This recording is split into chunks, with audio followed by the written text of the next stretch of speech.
Hello everyone and welcome to His Author's Voice, and I am the author Jack Sanger. Now the story I'm going to relate refers back in time to when I was in my early 30s, and along with two friends out walking, we came across an uninhabited, somewhat derelict hall, a large building,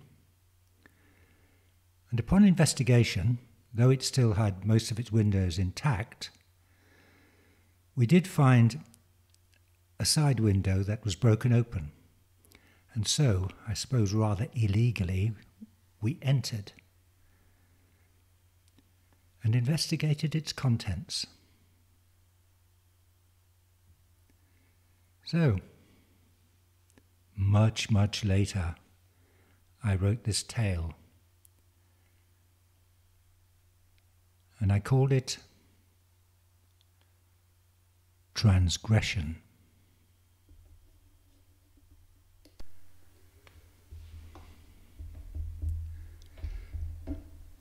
The other two are dead. It is me next, impossible though that seems, but as sure as bacteria find solace on a corpse. I have no strategy for self-protection. Even if I was hermetically sealed in a room buried deep underground with the thickest walls of titanium and supported by state-of-the-art nano-replenishment, I'd be defenseless. A pact with the devil is just what it says in the small print. The oppression of imminent demise empties the once limitless plains of my mental landscapes.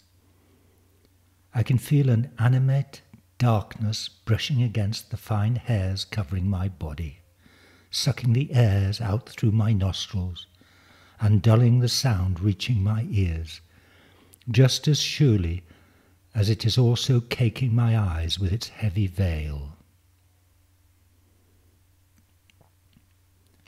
Michael had been the second to die, silently, a few days before.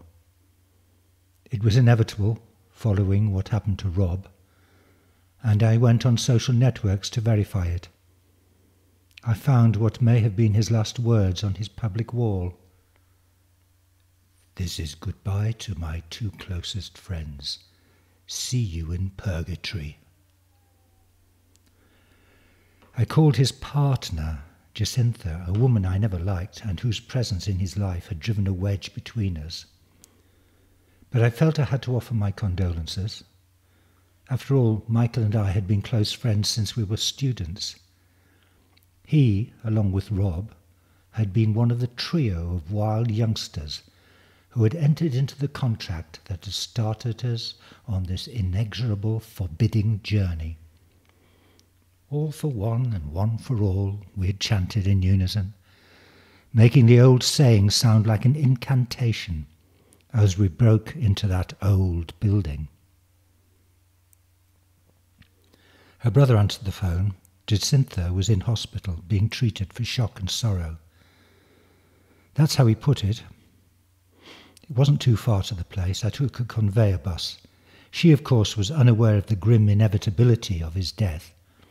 She was distressed, as all normal people are, at the unnatural loss of a loved one, perhaps the only love of her life. She reclined in a shining recuperation pod, monitored head to foot by the latest wireless technology. Her brain was being gently stimulated back to health, but even with these new technologies, mourning was regarded as essential for maximum emotional stability. "How did you know?" she asked, between sobs, her voice losing its usual nasal sharpness, pleading for reconciliation. She was dressed expensively, subtly perfumed, hair as glossy as a zoo beast's. I couldn't read what she thought of me. I was not up for public scrutiny the way she was. I never bothered with female wiles. I was going to put a message on his wall. Then I saw what he had written. It didn't seem ambiguous. It was a parting note, typical, caustic to the end. "I know," she cried some more. "Death? It's terrible, so irrevocable. How did he know, Rose? He wrote that only a few hours before the end." I was silent for a few moments. I decided to play dumb and make a spurious suggestion. "I have no idea, but sometimes people have precognition about such things. He wasn't taking enhancements, was he? Chiromancy?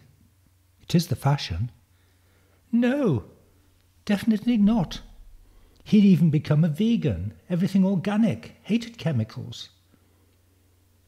Her voice was soft and despairing, woman to woman. Maybe mine was the only comforting conversation she was ever likely to have since his decease. And she knew it. I didn't tell her that the three of us used to drop otherworldly pills routinely just for the kicks. It had led us into many a misadventure, culminating in what happened in the old hall. The events of that day might even have straightened him out. Vegan, eh? And he'd once been the craziest amongst us. "What happened?" "I don't really know. We were asleep. There was some kind of noise, maybe at the outer door. I only heard an echo of it as I was awakening. But Michael was already out of bed. It was pitch black. I tried to voice on the lights, but either I was deaf or I was dumb. No sound came, so the lights stayed off. I felt as though I was still in my sleep, only dreaming that I was awake. I couldn't even turn over. I just about heard Michael go into the next room, and then the bedroom door closed itself and shut out further sound. In the morning, I woke normally. I'd practically forgotten what had happened in the night. It was still dark. I called up the lights and got out of bed, and the door opened straight away when I ordered it. Michael was lying there." Her lightly bronzed skin was like a sand dune for the rolling tears. At least, what was recognizable as Michael, it was as if he'd been compressed, the air and the liquids pumped out of him. A small mannequin version of my darling one, which made his head look grotesquely huge. It was so bad I couldn't take it in. Despite my revulsion for Jacintha, I laid a maternal hand on her arm in sympathy. Her skin was warm and vibrated gently with health. "I'm so sorry," I said, managing a mask of sympathy. But what she described did not surprise me. Rob had succumbed to the same fate. The Telomeres Hospital could do nothing, even with what they sometimes... It's awful. He was too far gone for nano-recovery. His brain, organs, it didn't seem possible in this day and age. The last proper conversation I had had with Michael had been precipitated by the global media coverage of Rob's death. If Michael's death a week or so later headed international news for some time, Jeff's demise was a monster story. Few people succumb to early extinction in this day and age. Even fewer chose to embrace it willingly, except for nihilists, groups of artists, or followers of reincarnation sects, or Luddites, or Neanderthals. Someone with Jeff's prominence in the field of genetics dying in his 40s really terrified people. A cornerstone of certainty had been undermined. Inevitably, the worldwide dismay at his death brought Michael and I together after a long silence, since, figuratively speaking, our three cells were inextricably linked on our personal death row. Since the break into the hall, we had all become ridiculously successful. I'm an architect, designer of holistic environments. Michael was a news journalist, globally syndicated, the preferred interviewer of heads of state. Rob was a biologist, specializing in information storage and transfer. He developed micro-instrumentation that tracked and guided nanotransporters around the body, taking out free radicals, repairing organ damage, establishing new neural pathways, modifying genetic strings. He was super rich and had appeared regularly on every mass news channel. He made no bones about how his brain had suddenly fired in extraordinary ways when returning home from a time trip with 2 friends into Earth's countryside. "You have to change your mental landscape," he would say. "Being creative involves putting your thoughts in that place where your rules no longer apply." He'd been voted the decade's most influential person. It was probably an understatement. It hadn't helped him at the end, of course. There was no way this physician could heal himself. "There's no such thing as a free deal," Michael laughed. "There's always a hidden bottom line, like a watermark underneath the bottom line." Though I smiled, it was macabre humour, and I felt despairing. "I never figured it would turn out the way it has," he went on. "Just a simple transgression through a time lock. People do it all the time. The material universe is full of loopholes. I know we were really stupid and broke the golden rule, but it seemed such a petty infringement at the time." He sighed. "I'm resigned to the end of days. It's now so rare it has a cachet, even if it'll lump me together with all the crazies." Then he added in a pleading voice, "Who wants to live forever anyway?" It was an arcane saying from history.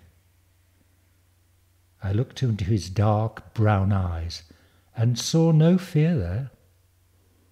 Good for you, Michael, I thought. Good for you.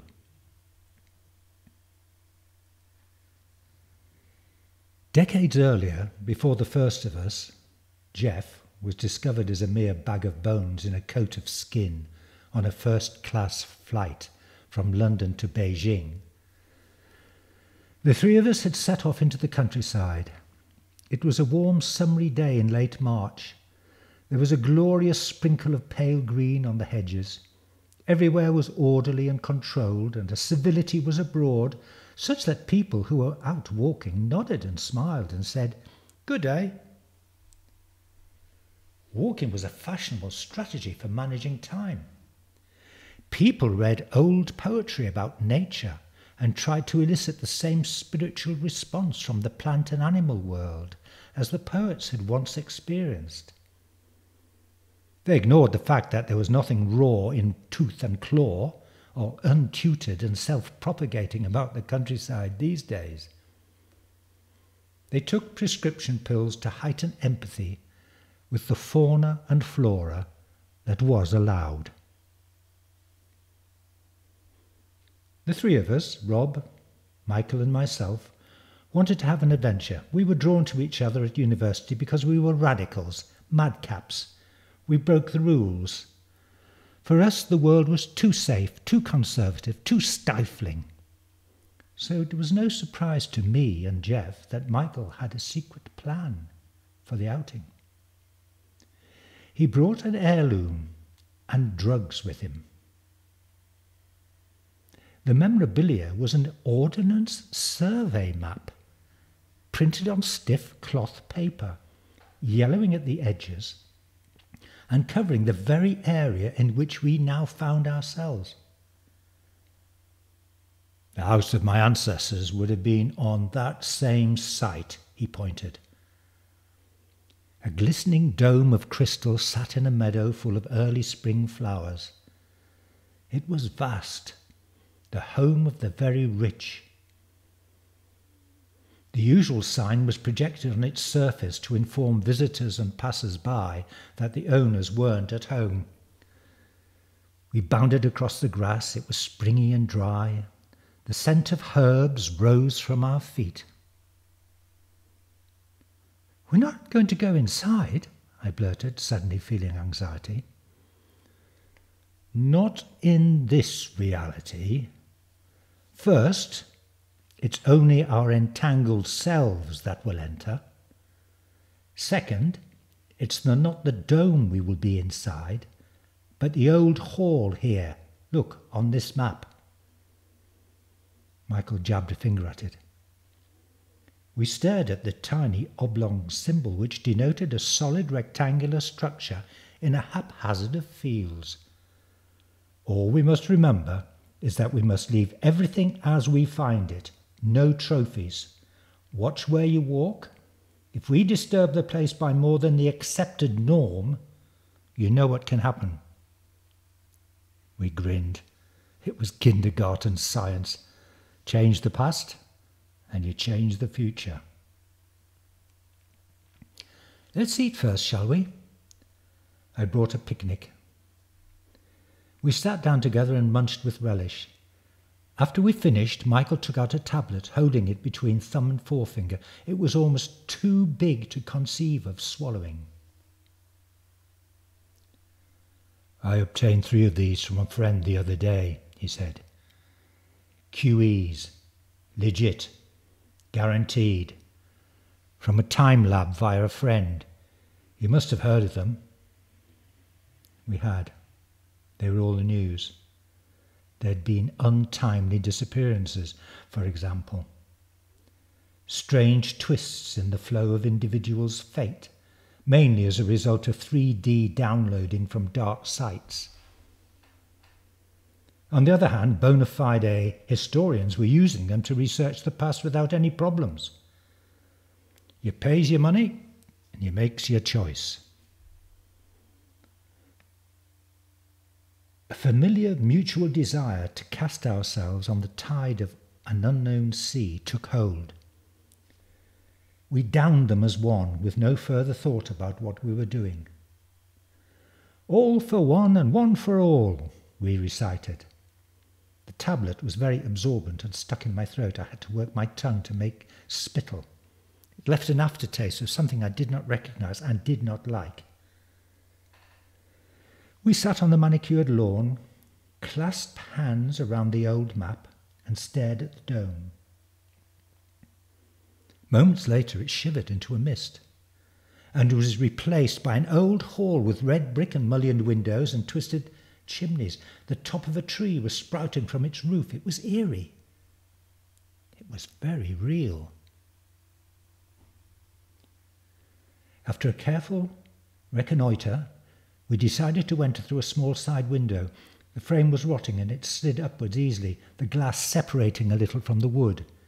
It was what seemed to be a food storeroom. There were more dead flies than I'd seen in a lifetime covering its shelves on the floor. It was revolting and deathly. Foul smells filled our nasal passages. I wanted to vomit and had to run, crunching over the carpet of insects to the door, forcing it to give way with a loud crack. The other 2 followed me into the spacious hall with winding stairs. Tiles had been driven upwards from the floor, forming an untidy hillock from which the bole of a tree ascended to the glass roof, breaking its way out and into the sky. There was a miniature portrait, a picture of the area on the wall. It was a landscape in oils and depicted this very same building. The rosewood frame was inscribed Ashman's Hall in stamped gold. There was no artist's name, but the canvas had a blurred signature consisting only of the letters LA. It was a delightful, though not a professional piece. I took it down, and it fell apart in my hands, the glass shattering, the frame bouncing away. Somehow the canvas remained intact. In a kind of daze, I found myself rolling it carefully and pressing it into the top of my blouse. Just as I finished making it secure, Michael called. He was in a small front office. He pointed.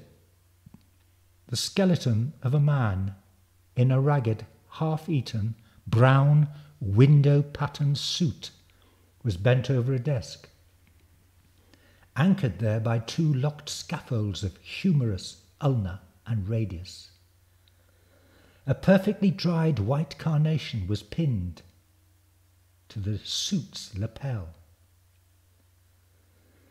The skull had separated and fallen onto the surface beneath it. It was a shock. This was the mortal past, a once living history, a time before life prolongation. Michael approached and brushed away clouds of desiccated flies. He was always the bold one. He lifted the skull and stared quizzically into its eye sockets before placing it to one side. "I wonder what those eyes last saw in the world," he said. Then he bent forward and pointed to a key half hidden in the corpse's metacarpals.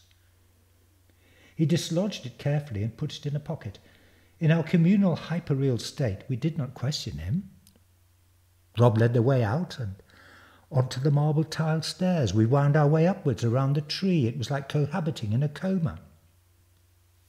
On the top floor, the rooms were all empty save one. In it, the floor was covered in the mummified remains of dogs chained umbilically to mooring points in the floor. I counted 13. When the man in the office died, it seemed, so did they. Rob, forever the scientist, leaned over one and extricated a small leather fetus from its pelvis. Died when about to give birth," he said. "Irony or what?" He slipped it absent-mindedly in a pocket. We didn't question him. There was little else of interest, and so we made our way down again. A ballroom, bathrooms, sitting rooms, and dining room echoed in their emptiness. Only the mounds of fly debris indicated that there once had been life. They deadened the harsh smack of our footfalls on marble and wood, but at the same time crunched in little whispers under our soles.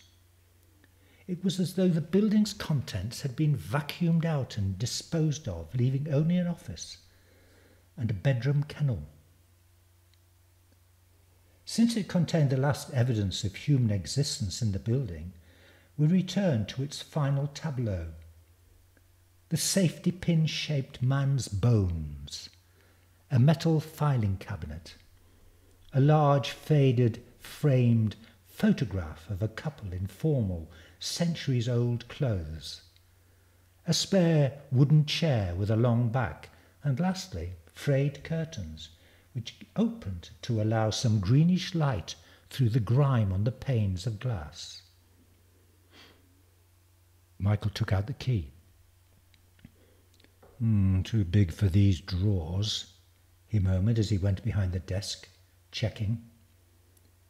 He looked round the room and our eyes followed his gaze. Finally resting on the photograph, he paused and stared from picture to skeleton and back again. The male in the photograph was wearing the same brown window-pane suit. He looked closely at what was written under it. Then he lifted the bottom edge away from the wall and peered underneath, before removing it altogether, revealing a small recessed steel door. The lock was turned easily by the key, and he pulled it towards him. By now we were crowding round. Not much inside, he said, feeling about before withdrawing a rolled buff sackcloth wallet, perhaps 10 centimetres long and tied with fine cord thongs. He placed it on the desk. He undid the cords and rolled the wallet out flat in his cupped hands, away from our gaze. As he did so, he asked, "Lucius? Argentine? Know of him?" We shook our heads. 19th century. He was an immigrant farmer worker who was left Ashman's Hall by the owner whose bloodline had died out. It changed his life. He said the place was charmed. He married into an aristocratic family, traded throughout the empire, and became unconscionably rich. They say he bought and sold half the world. He ended up in a mansion in Mayfair, rubbing shoulders with royalty. Then, suddenly, one day he just disappeared. It was quite a mystery at the time. The family fortunes disintegrated within a generation. I managed to get copies of all the newspapers at the time. He was my great recurring grandfather. So, I asked. Meet Lucius Argentin, he said, nodding to the skeleton, and then at the man in the photograph. Both Rob and I looked at him. So that was why he had led us here. No wonder you wanted to do QE, I said. He smiled. I'll take care of this, he said, rolling it up again and putting it in his pocket. I never even thought to ask what was in it. I remember we found ourselves outside the building again, sitting on the grass as before. As we returned to our individual consciousness, Ashman's Hall became a transparent dome again. The memory of what we did and encountered inside left us. But from then on, our lives took on the upward curve of success that I talked about earlier. It is only now, the last of us still alive and waiting in resignation in the enveloping darkness, that I am able to relive the memory of our bizarre adventure. Only a few days ago, I found the duplicate miniature painting in a container of keepsakes. Just touching it brought the events flooding back. I suspect that around the same time that I touched the painting, Jeff touched his puppy fetus, and Michael the mysterious contents of the wallet, perhaps with an old map spread out before him.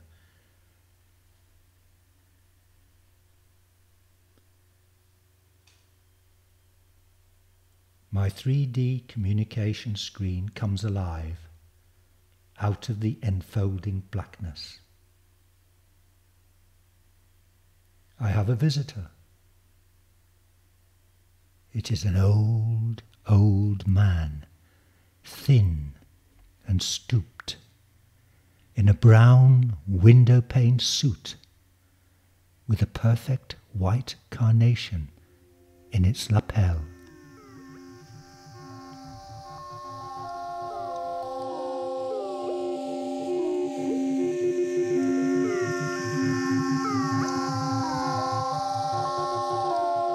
So there we are. Transgression.